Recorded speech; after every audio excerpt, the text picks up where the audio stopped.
de l'esprit. Oui. Je pense que si vous en souvenez. On s'en souvient, oui. Voilà, très bien. Et donc, le corps est voué à la mort. Oui. Donc, Jésus a livré son corps sur la croix pour nous et pour moi, que la maladie, que la souffrance du corps soit soulagée, délivrée à son esprit, en nous. Deuxièmement, et le corps doit retourner à la poussière. Voilà. Et donc, deuxièmement, j'ai parlé aussi de l'âme. L'âme qui est l'émotion, qui rappelle l'émotion, la colère, la frustration, l'humiliation qu'on nous jette en face. Voilà. Et donc, ça se manifeste dans notre âme. Voilà. Et l'esprit, c'est la partie de Dieu qui est en nous. Voilà. C'est la partie de Dieu qui est en nous. Et donc là, ce matin-là, on va parler de l'esprit de Dieu en nous. Pour que vous puissiez comprendre ces choses-là. Que le corps va retourner à la poussière et que dans le monde spirituel, votre âme et esprit va continuer à vivre avec l'esprit de Dieu. Voilà. Et si vous avez fait des 400 coups, vous savez, vous découvrir Jésus, oui, vous avez le temps d'insulter Jésus jusqu'au bout. Mais au moment où vous allez quitter votre corps, votre âme, votre esprit va sortir, le corps va retourner à la poussière. À ce moment, vous serez devant Dieu. Parce que c'est lui qui a le pouvoir sur l'âme et l'esprit. Et l'âme et l'esprit ne peuvent aller ni de gauche ni à droite. C'est lui tout seul qui a la décision finale sur l'âme et le corps. Parce que l'âme et le corps, l'âme et l'esprit lui appartiennent. Voilà. Donc c'est ce matin que je vais essayer de vous faire comprendre le monde spirituel que nous allons avoir demain. Quand nous allons quitter ce corps. Voilà. Donc, premier verset, c'est dans Genèse chapitre 2, verset 6 à 8. Je vous lis. Vous notez si c'est mieux pour vous, parce que comme ça, on va rapidement pour que les versets se suivent, pour qu'on puisse comprendre vite fait. Voilà. Donc, 6 à 8, je vous lis. Mais une vapeur s'éleva de la terre et arrosa toute la surface du sol. L'Éternel Dieu forma l'homme de la poussière de la terre. Il souffla. De toute façon, quand on enterre quelqu'un, souvent, il faut comprendre ça. La tristesse, l'effroi, la peur nous vient quand on voit un de nôtres qui est dans le cercueil qu'on va enterrer. Sachez très bien que, frères et sœurs, au bout de 2 ans, 3 ans, 4 ans, vous ouvrez ce corps, vous venez prier, que des os et des ossements. Ça confirme la parole de Dieu, qu'on est des poussières. Voilà. Et il y a des chercheurs russes qui ont inspecté, quand on gratte le pot, en réalité, on voit s'envoler des petites bridilles. Et ils ont utilisé ces poussières. Mais la peau, c'est la poussière, dans le sens propre. Voilà. Et donc, on voit le cercueil enterré. On souffre dans nos cœurs, on souffre dans nos pensées. J'ai perdu un de mes frères, un de mes soeurs. Oui, pour l'instant, c'est normal. C'est la tristesse, l'âme nous soit un coup. Voilà. Mais ce qui est essentiel, que vous devez maintenant, à partir de ce moment-là, de cette pensée qu'on va partager aujourd'hui, comprendre que ce qui est nécessaire dans la vie d'un homme, c'est l'âme et l'esprit. Voilà, l'âme et l'esprit. Parce que le corps est là dans le cercueil, mais l'âme et l'esprit, il est où maintenant? Il est là. Et tout à l'heure, je vous ai dit que celui qui va. Le mot final, c'est Dieu. Oui. Parce que l'esprit et l'âme lui appartiennent. Voilà.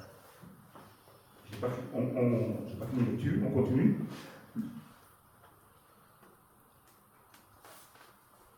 L'Éternel, Dieu forma l'homme de la poussière de la terre, il souffla dans ses narines, un souffle de vie, l'homme devient une âme vivante. Puis l'Éternel Dieu planta un jardin en Éden, du côté de l'Orient, et il y mit l'homme qu'il avait formé à son image. Donc, Dieu souffla. Souffle, c'est l'esprit. Donc, Dieu donne son esprit à un être humain qui vit, qui est animé. Voilà. Deuxième lecture. Luc, chapitre 23, 46.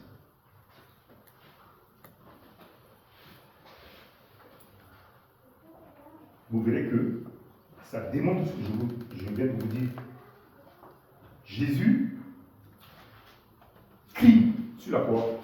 Je pense que ce passage, vous l'avez lu, mais vous, quand on ne sait pas, on va bien saisir à l'instant. Voilà.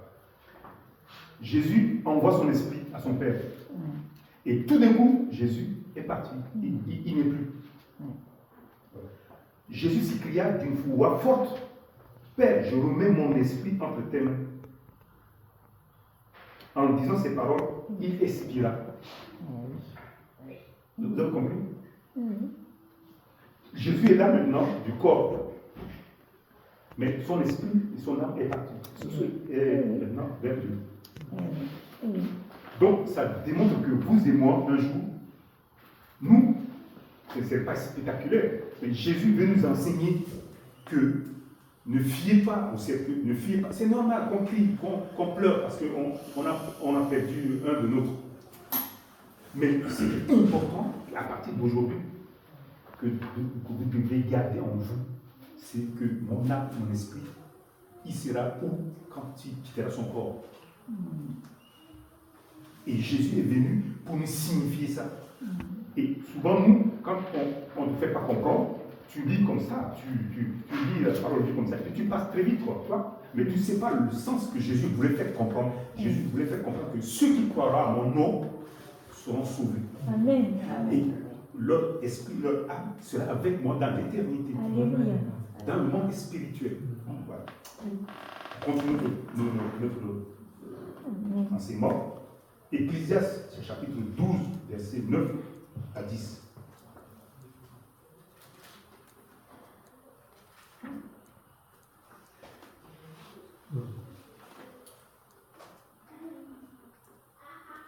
Ecclésiaste, chapitre 12, verset 9 à 10, je vous lis. Avant que la poussière retourne à la terre, comme il était, et que l'esprit retourne à Dieu qui l'a donné, l'Ecclésiaste dit, vanité des vanités, dit l'Ecclésiaste, tout est vanité. Le matin, pour moi, je me lève à 4 h du matin pour aller travailler, pour payer mes factures, pour payer à manger, pour s'occuper de ma famille. Et toute ma vie, pendant 40 ans, je vais faire que ça. N'oubliez pas que dans le jardin d'Éden, Dieu nous a tout donné. À cause du péché, Dieu a fermé et nous a mis dehors. Vous allez souffrir, vous allez travailler la poussière pour vivre.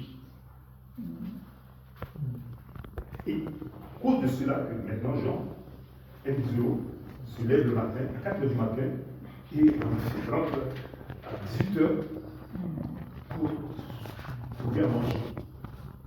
Or, avant, Dieu a tout fait dans le jardin d'Éden. Dieu a fait l'homme droit, mais c'est l'homme qui a changé son chemin. L'homme se détourne. Donc, je me lève à 4 h du matin et pour me coucher à 7 h ou 18 h du soir, c'est parce que je veux aller travailler, je veux nourrir ma famille. Et c'est là. C'est le jugement que Dieu a porté sur l'homme.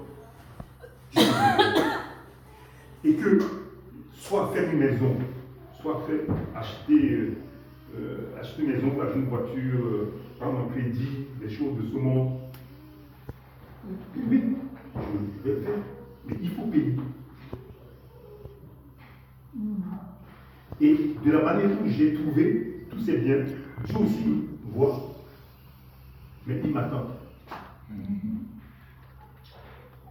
Donc, l'essentiel, c'est quoi?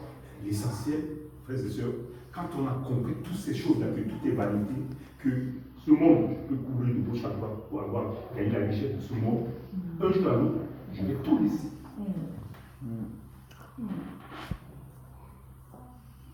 Si j'ai Jésus-Christ dans mon cœur, dans ma vie, c'est l'essentiel. Amen. Parce qu'un jour ou l'autre, quand je vais quitter ce monde, pour retourner dans le monde spirituel, je vais me retrouver en face de Dieu. Qu'est-ce que je vais lui dire? Que j'ai beaucoup d'argent sur cette terre, que j'ai beaucoup de l'or sur cette terre, que j'ai beaucoup de maisons. Dieu va les brûler. Et tout lui appartient. La voiture, la maison, belle fille, belle voiture. Ça n'a pas de sens. C'est pourquoi l'Église dit vanité de vanité. Toutes ces choses de ce monde vont rester sur cette terre. Mais toi, ton âme, ton esprit sera où? Souvenez-vous de cet homme riche qui a amassé, qui a dit à un dernier moment que maintenant il va se reposer en paix pour bénéficier des avantages. C'est bien. Et Dieu lui a dit, insensé, cette nuit de ton âme te sera demandée. Le monde est spirituel. Jésus a dit, gardez mes commandements. Vivez selon ma voie, ma volonté. Aimez-vous les uns les autres. Essayez d'avoir l'esprit de l'humilité parmi nous dans le monde entier. Mais l'humilité, c'est presque au pied, mais c'est l'orgueil qui prend dessus.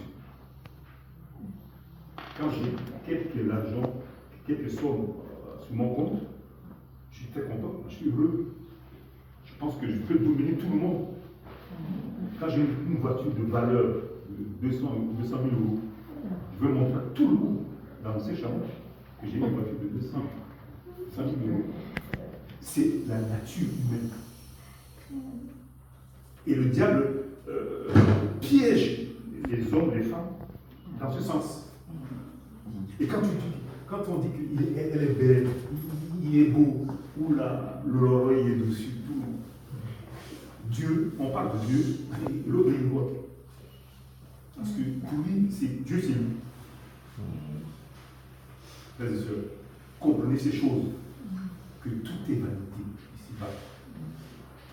L'essentiel est que j'accepte Jésus qui est venu du ciel, sur cette terre, qui m'a montré le chemin, qui m'a expliqué que Jean, toi, un jour à l'autre, tu seras devant Dieu. Il faut que je pense ça au sérieux. Que quand je viens à l'église, c'est pas un club, c'est pas un club, c'est pas une association. C'est pas pour me montrer que je suis beau, que je suis vraiment l'essentiel, quoi. Non. Que je suis bien. Que je peux disparaître à tout moment. Même en sortant d'ici. Oh, ma femme va crier, va pleurer. 2 jours, 3 jours après, j'ai une vie. On est comme ça, frères et sœurs. Soyez tout entier à Dieu. Priez le matin, priez le soir. Donnez votre vie à Dieu. Il y en a qui sont morts pour Dieu. Il y en a qui sont morts pour l'évangile. Des prophètes, des disciples. Et encore aujourd'hui, ma soeur. Parce qu'ils savent qu'il y a quelque chose. Il y a quelque chose derrière ce monde. Frères et sœurs, je vous dis ça de tout mon cœur, avec amour, qu'il ne faut pas qu'on laisse l'essentiel. Quand tu te confies tout entier à Dieu, quand tu acceptes Jésus comme ton Seigneur Sauveur, quand tu dis dans ton cœur que Dieu est mort pour toi, il est ressuscité, il est auprès du Père, il te regarde, et que son esprit est là pour te renouveler, fortifier. Crois de tout cœur, comme un enfant. Et tu verras, Dieu va te bénir. Comme ce matin, certainement il y a un frère ou une soeur qui est fatiguée, qui a des difficultés, qui est malade. Jésus lui dit, je vais te guérir. Et ce qu'il a dit, c'est vrai. Gardez ça au fond de vous. Que Jésus as dit, tu vas me guérir ce matin. Avec simplicité. Pas trop d'imagination. Est-ce que ça va venir comment? Est-ce que c'est comment? Je ne vois pas Dieu. Non, non, non. Laisse-toi aller. Rester dans l'obéissance à Dieu. C'est quand tu veux sortir de l'obéissance que tu casses tout.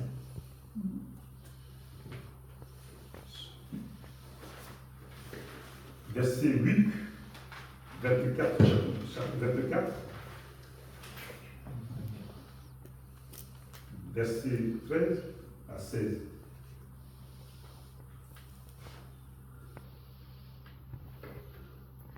Jésus est venu sur cette terre pour parler, pas de lui, non, Luc 24, verset 13 à 16. Voilà. Jésus est venu à quitter le ciel pour venir vers nous, pas pour parler de lui, mais pour retransmettre ce que le Père lui a confié. Son Père lui a confié. Parce que vous verrez que dans la prière de Jésus, à la montagne, il a dit, Père, j'ai accompli ma mission et j'ai donné ta parole aux hommes. Ils t'ont écouté, il y en a qui t'ont suivi. Ceux-là, garde-les en moi, qu'ils soient avec moi. Et donc Jésus n'est pas venu de lui-même. Quand vous voyez les bergers qui accompagnaient sa naissance et que l'autre voulait le tuer avant même l'accomplissement de promesses, parce que le diable savait qu'il est venu pour une mission. Voilà. Et donc Jésus ne parlait pas de lui. Jésus parlait de son Père. Donc son Père lui a confié cette mission. Qu'il faut leur parler. Que lui, Dieu, il les aime. Que lui, Dieu, il veut leur bien. L'exemple concret est là. Dans le jardin d'Éden, quand on voit bien, dans le jardin d'Éden, tout est à notre portée. Mais c'est quand le diable est rentré dans le jardin d'Éden pour dire à Ève que est-ce que réellement Dieu t'a parlé ici? Et qu'il a mis ce mot, le trouble dans le cœur de Ève. Et tout est capoté là. Tout est capoté. Tout a été capoté à ce point de doute. Parce que Adam n'a pas fait confiance à la parole de Dieu. Mais Dieu, dans son amour, comme il nous a créés à son image, il veut notre bien. Il veut nous bénir. Il veut nous protéger. Mais c'est nous, dans la désobéissance, qu'on a quitté la main de Dieu. Voilà. Et Dieu a envoyé Jésus pour une deuxième alliance. Dans le jardin d'Éden, il a chassé l'homme, il a fermé le jardin. Et il a envoyé son propre fils pour que son fils vienne à nouveau nous parler, nous expliquer ces choses spirituelles qui nous dépassent. Ce monde est spirituel. Voilà. Et donc Jésus, lui, c'est une mission. C'était une mission qu'il est venu faire, accomplir. Et quand Jésus sur la croix, il partait sur la croix pour donner son corps, sa vie comme sacrifice pour nos péchés, il a dit, Père, j'ai accompli la mission, j'ai accompli ma mission. J'ai fait ce que tu m'as dit de faire. Jésus était obéissant à son Père jusqu'au bout, jusqu'à la croix. Il n'a pas tremblé. Par contre, Pierre a sorti son épée pour couper l'oreille d'un gardien. Et Jésus a dit non, je ne suis pas venu pour ça. Je ne suis pas venu pour eux, dans le temps. Laisse-les. Et puis il a pris de l'oreille du gardien, il a remis. La Bible en parle. Donc Jésus est venu dans le but d'expliquer à l'homme l'amour, de vous aimer les uns les autres. Et c'est pourquoi il a lavé les pieds des apôtres. Et Pierre, toujours Pierre, il a voulu, non, toi tu es le Seigneur, tu es le Dieu, tu ne peux pas laver mes pieds. Jésus lui a dit, si je ne lave pas les pieds, tu n'auras pas la bénédiction dans le ciel. Et Pierre a dit, non, mais comme ça tu me laves tout. Pierre a dit, Jésus a dit, non, ce n'est pas ça. C'est le symbole. C'est le symbole. Que je vous aime tous, Il n'y a pas un général ni un soldat. On est tous égaux. On doit nous aimer les uns les autres. Parce que l'autre, il ne s'habille pas bien, parce que l'autre, il a un niveau qui n'est pas bien, donc lui, je le mets à l'écart. Ça, c'est notre nature que le diable nous a calqué depuis Jadon de l'enfant. Il faut que je sois le dominateur. Je suis bien habillé, j'ai beaucoup d'argent. J'habite dans une maison 2 étages, 3 étages. Mais l'autre qui n'a rien, je dois l'oublier, le négliger. Ça, c'est en nous. On ne le dit pas, mais c'est en nous. Quand tu vas demander quelqu'un, il ne va pas dire que non, je ne suis pas comme ça. Au fond, on est orgueilleux. On veut être le meilleur. Dieu n'aime pas ça. Dieu aime la simplicité, l'humilité. Et le problème des hommes et des femmes, pour qu'ils puissent aller tout droit en enfer, je vous assure, ce n'est pas du caprice, mais c'est l'orgueil. L'orgueil. Même les gens à l'église, moi, quand je faisais le foot à l'époque, c'est en Afrique que je me suis converti à 18 ans, 19 ans. Mais quand j'ai laissé le foot, quand je commençais à venir à l'église, je vous ai dit ça plusieurs fois ici. Mais les copains m'ont dit, tu es fou, qu'est-ce que tu viens faire? Maintenant, ces copains, même ils n'ont pas arrivé même 20 ans, ils sont partis au-delà, de l'au-delà. Même pas 30 ans, ils sont partis. Parce que la parole de Dieu déclare, la parole de Dieu dit la vérité. La parole de Dieu te montre le bon chemin. Donc Jésus est venu pour nous parler, pour nous expliquer ces choses-là. Pour que nous puissions, dans notre petite intelligence, qu'on croit qu'on sait tout, pour nous dire que non, on ne sait pas tout. Que nous ne devrions pas s'appuyer sur les choses qu'on voit, sur les choses qui sont physiques. Il y a le côté spirituel. Par contre, les gens, pour courir derrière le marabout, qui leur donne des choses mauvaises, ils courent. Ils courent. Parce que le marabout lui dit, mais dans 2 mois, dans 3 jours, il y a ça qui va t'arriver. Mais le diable trafique. Il connaît les choses spirituelles aussi. Sa manière. Mais Dieu nous a dit, faites gaffe, ne visitez pas cet endroit. Parce que le diable trafique. Parfois ils disent la vérité à eux. Mais c'est dangereux de connaître ce qui va passer demain. C'est Dieu seul qui sait ce qui va passer demain. Ou la nuit et le matin, ce qui va se passer aussi dans la journée. Mais nous, on est sous la protection, sous le sang de Jésus. Il veille sur nous.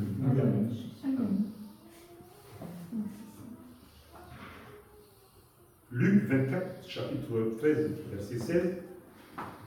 Et voici, ce même jour, 2 disciples allaient à un village nommé Emmaüs, éloigné de Jérusalem, de 60 estades, et ils s'entretenaient de tout ce qui s'était passé. Pendant qu'ils parlaient et discutaient, Jésus s'approcha et fit route avec eux. Mais, écoutez bien, mais leurs yeux étaient empêchés de le reconnaître. Jésus,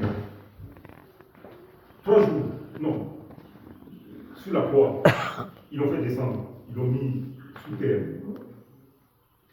À l'instant là, à l'instant que ces 2 disciples d'Emmaüs le recevaient, ceux des disciples ne savaient pas que Jésus était ressuscité.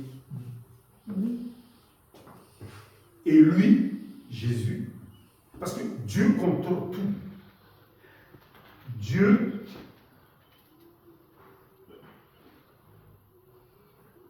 amène Jésus de côté spirituel. Mais Jésus n'a pas gardé le même visage qu'il avait quand il était avec les disciples. Parce qu'il a eu maintenant, il a monté d'un cran maintenant, d'une puissance. Parce qu'il est maintenant de côté spirituel maintenant. Quand les deux disciples d'Emmaüs parlaient, Jésus était avec eux. Mais la Bible nous dit que leurs yeux étaient empêchés. Par qui? Par Dieu. Mais au dernier moment où Jésus les reconfortait, Dieu a ouvert les yeux. Et quand ils ont su que c'est Jésus, il a disparu au milieu d'eux. Et là, c'est maintenant, comme tout à l'heure je vous ai dit au début, c'est Dieu qui contrôle maintenant. Cette étape-là, quand tu quittes ton corps maintenant, c'est Dieu qui contrôle les choses maintenant. Dieu fait ce qu'il veut. Et là, tu n'as rien à dire. Tu n'as rien à dire. Et quand les deux disciples d'Emmaüs ils parlaient entre eux en disant, mais effectivement, quand ils nous parlaient, notre cœur se réchauffait. Mais maintenant, parce que Jésus est de l'autre côté spirituel. Est-ce que vous saisissez? Voilà. Il est du côté spirituel maintenant. On continue pour que vous puissiez comprendre. 2 Rois, chapitre 6 et 17. 2 Rois, chapitre 6 et 17. Vous notez juste le verset. C'est mieux. Et ça va parler à nous. Bon, on lit ça et puis ça va parler à nous aussi. Élisée pria et dit, écoutez bien, Élisée pria et dit, Éternel, ouvre ses yeux pour qu'il voie. Parce que Élisée parlait à son adjoint, qui est un Géasi, il s'appelle Géasi. Et l'Éternel ouvrit les yeux du serviteur qui vit la montagne pleine de chevaux et des chars de feu autour d'Élisée. Pourquoi? Parce qu'une Géasi était sorti à 5 h du matin, comme tout le monde, pour aller faire son besoin. Et tout d'un coup, il a vu l'armée syrienne qui entourait leur loge. Il est retourné vite dans son loge pour dire à son maître que Élisée, on est entouré, c'est fini pour nous. Et Élisée lui dit, ne t'en fais pas. Et Élisée prie, Seigneur Jésus, Seigneur, ouvre les yeux de mon serviteur pour qu'il voie nos militaires, nos anges, nos gardiens. Et à ce moment, Dieu ouvre les yeux de Géasi. Est-ce que vous comprenez? Oui. Voilà. Et quand Dieu a ouvert ses yeux, parce qu'il y a des choses que nous ne savons pas, mais Dieu le sait. Bien sûr. Que Dieu ne peut pas nous ouvrir les yeux sur toutes choses. Dieu nous protège.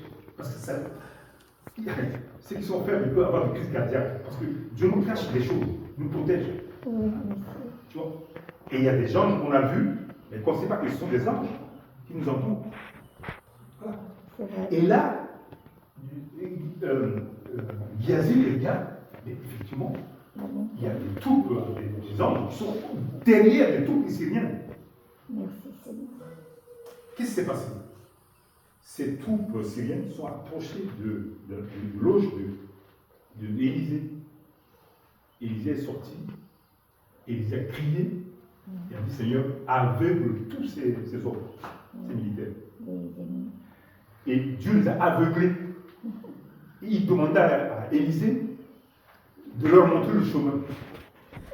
Élisée les a soulevés, les a amenés à leur ennemi, à Israël. Dieu fait ce qu'il veut. Tu ne veux pas croire ou tu veux chercher, Dieu te prouvera son amour. Dieu nous aide. Et c'est pour nous dire que nous qui sommes là aujourd'hui, nous qui sommes là présents, on ne sait pas combien des anges de Dieu qui nous entourent, des choses qui nous dépassent, que Dieu nous protège, qui amène Dieu à nous protéger. Mais est-ce donc qu'on fait sa vie? Parce que Dieu, dans sa simplicité, dans son amour, il veut notre bien. Voilà son but. Il ne veut pas faire des choses spectaculaires pour satisfaire une masse ou bien quelques-uns. Non, Dieu n'est pas comme ça. C'est ce que nous pensons. Nous mesurons, nous amenons Dieu à notre niveau. Mais Dieu est amour. C'est lui qui nous a créés. Il nous a créés à son image. Et il y a un passage qui dit, vous êtes Dieu de vous-même. Faites ce que vous voulez. Croire ou pas croire, c'est normal. Mais il y a un jour que tout le monde rendra compte. Bien sûr.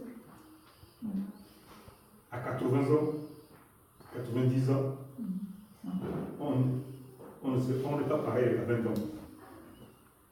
Et c'est pourquoi l'islamiste dit que Job, à Genèse, il faut bien l'utiliser.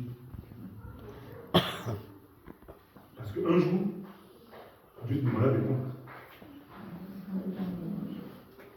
Quand tu seras de côté spirituel, Dieu va te demander, maintenant c'est à mon tour. Je t'ai donné mon âme, je t'ai donné mon esprit. Qu'est-ce que tu as fait avec quand tu es sur cette terre? Tu as témoigné pour moi, tu as parlé de moi, tu as encouragé les autres, tu as fait du bien autour de toi. Et là, tu n'as que ta part de mots à dire. Vous savez, l'ordinateur, l'écran, c'est-à-dire devant Dieu, pourquoi je me demande si ce n'est pas Dieu qui a poussé les hommes pour trouver le système informatique. Devant Dieu, nos vies, Dieu va nous montrer. Juste, on va voir et puis on va tomber par terre. Tout ce qu'on a fait en secret. Au jour, ce qu'on a caché, Dieu va nous montrer. C'est pourquoi Dieu ne veut pas nous voir souffrir. Dieu ne veut pas nous voir dans l'état de souffrance. Il a envoyé son Fils pour que son Fils vienne nous expliquer ces choses. Dieu fait ce qu'il veut. Continuons notre lecture. Il y a assez de temps. Matthieu 13, 1. Matthieu 13. Oh, pardon, Matthieu 17. De 1 à 3.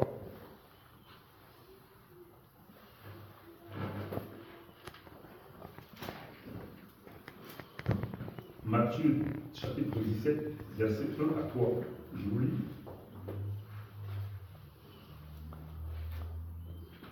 Dans le monde spirituel, on continue toujours. 6 jours après, Jésus prit avec lui Pierre, Jacques et Jean, son frère, et il les conduisit à l'écart pour une haute montagne. Et il fut transfiguré devant eux. Son visage resplendit comme le soleil, et ses vêtements deviennent blancs comme la lumière. Et voici Moïse et Élie leur apparurent, s'entretenaient avec lui. Je vous rappelle l'histoire. Moïse et Élie, ce sont nos ancêtres, des gens de commandement, des prophètes que Dieu a communiqué des choses à eux. Ces gens, ils sont morts il y a longtemps, un siècle. Et tout d'un coup, Jacques et Jean les revoient. Parce que Jésus savait qu'il s'apprêtait à aller de l'autre côté, à donner sa vie pour vous et moi. Et donc, il ne comprenait pas. Il dit, mais Moïse et Élie, ils sont morts il y a un siècle maintenant. Mais pourquoi ils sont encore là? Jésus, il discutait. Parce que ces deux hommes sont venus pour fortifier Jésus. Parce que le lendemain, Jésus est passé à la croix. Et ces hommes, Élie et Moïse, Ils sont là, ils sont avec Jésus, mais ils n'ont plus la chair, le sang, mais c'est l'âme et l'esprit. Comme tout à l'heure je l'ai dit au début, que Jésus a eu, quand il a quitté pour attraper les deux disciples d'Emmaüs sur le chemin. Donc, Moïse et Élie discutaient avec eux, avec Jésus, pour le conforter, pour le passage de la mort à la vie spirituelle. Et ça a reboosté Jésus. Par contre, Pierre et Jacques et Jean, qui sont dans le corps matériel, qui sont physiques, dans le corps physique, qui ont l'os et la chair, eux, ils étaient tétanisés. Parce que nous, on ne peut pas supporter ça. Parce qu'on est dans le corps de péché. Ça les a fait trembler. Ils ne comprenaient pas. Et puis, Pierre a même ose dire à Jésus, mais faisons-toi tente ici, pour toi, pour Moïse et Élie. Comme ça. Et puis, leur présence, il y a la présence de Dieu, ils étaient bien. Ils ne voulaient pas quitter cette présence. Parce que Moïse et Élie, ils sont venus de l'autre côté. Le côté spirituel. Ils discutaient avec les autres. Avec Jésus, pardon, pas avec les autres. Parce que les autres, ils sont dans un corps de péché. Donc ils ne peuvent pas s'approcher. C'est comme Jésus, quand Jésus est ressuscité, et Marie allait vers lui pour le toucher. Il a dit non, ne me touche pas, parce que je ne suis pas encore monté vers mon Père.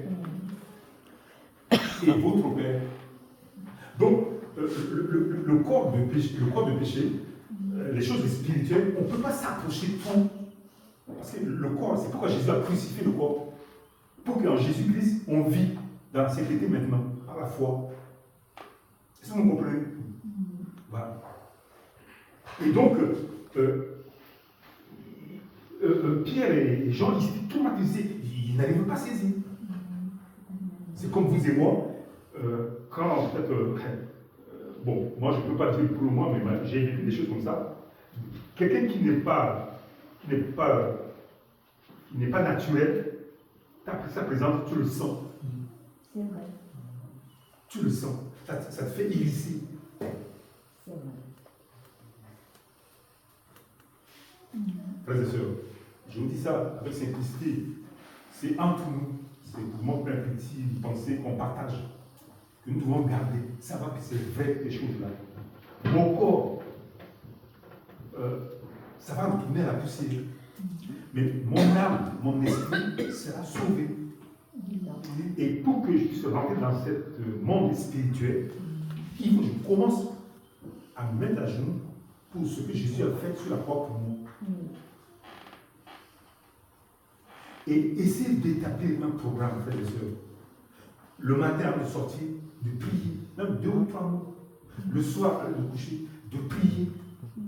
Et de mettre en application la parole de Dieu vivant, puissant, qui est là dans la Bible, dans la parole de Dieu.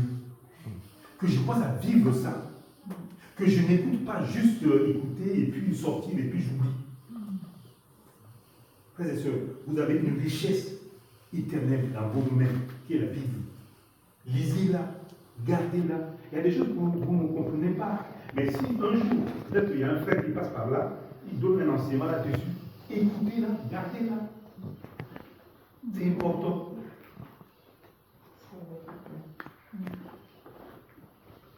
Une autre lecture, Matthieu chapitre 3, verset 16 à 17.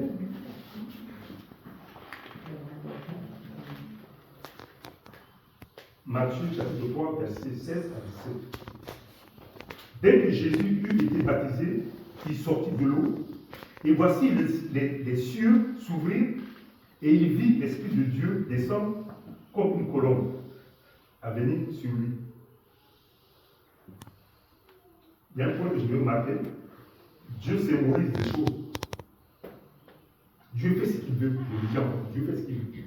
Mais là, cet esprit a pris une forme de colonne. Voilà. Donc c'est comme il peut transformer son visage. Ça revient à Dieu. Demande-moi pourquoi. Non, je ne peux pas te dire. Dieu fait ce qu'il veut. Et voici une voix fit attendre des cieux ces paroles. Celui-ci est mon fils bien-aimé en qui j'ai mis toute mon affection. Parce qu'à un moment donné, Jean-Baptiste a dit non, non, non, pas toi. Non, non, tu ne dois pas te faire baptiser. Non, non. Jésus a dit non. On laisse faire les choses. Vous voyez, le Fils de Dieu obéit au baptême.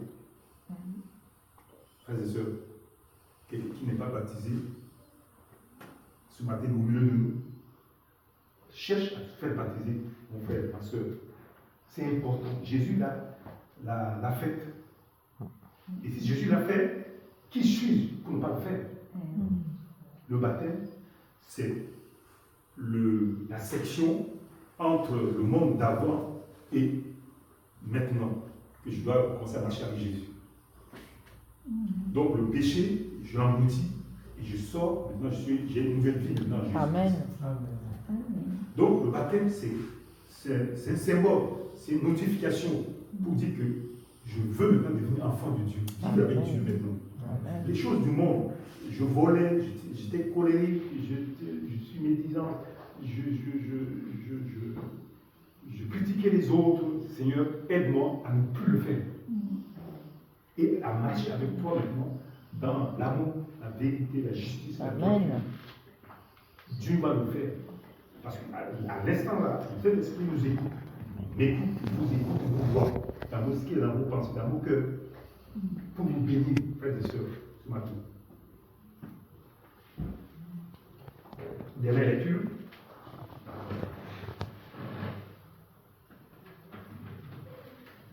C'est dans Jean, chapitre 14, versets 2 à 3.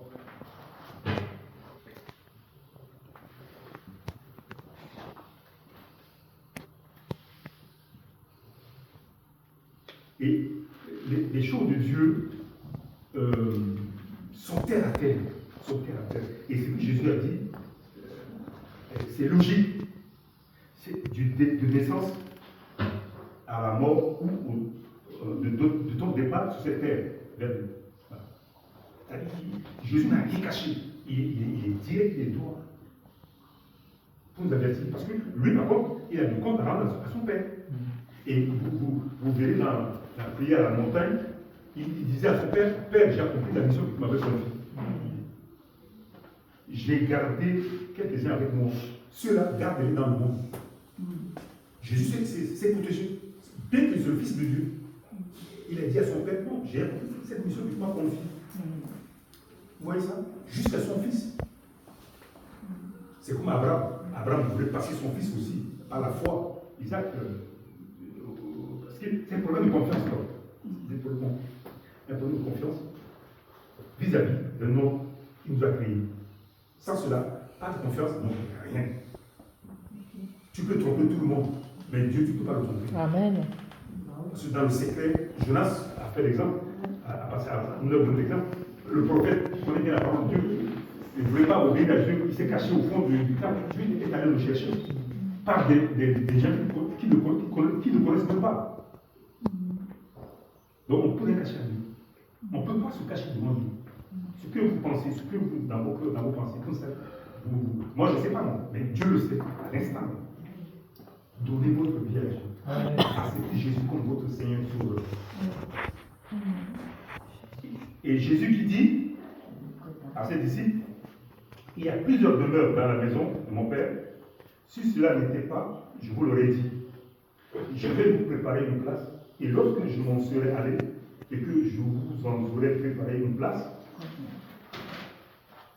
je reviendrai et je vous prendrai avec moi, afin que là où je suis, vous y soyez aussi. Amen. On prie? Amen. Merci pour ce mois qu'on a passé sous ton regard.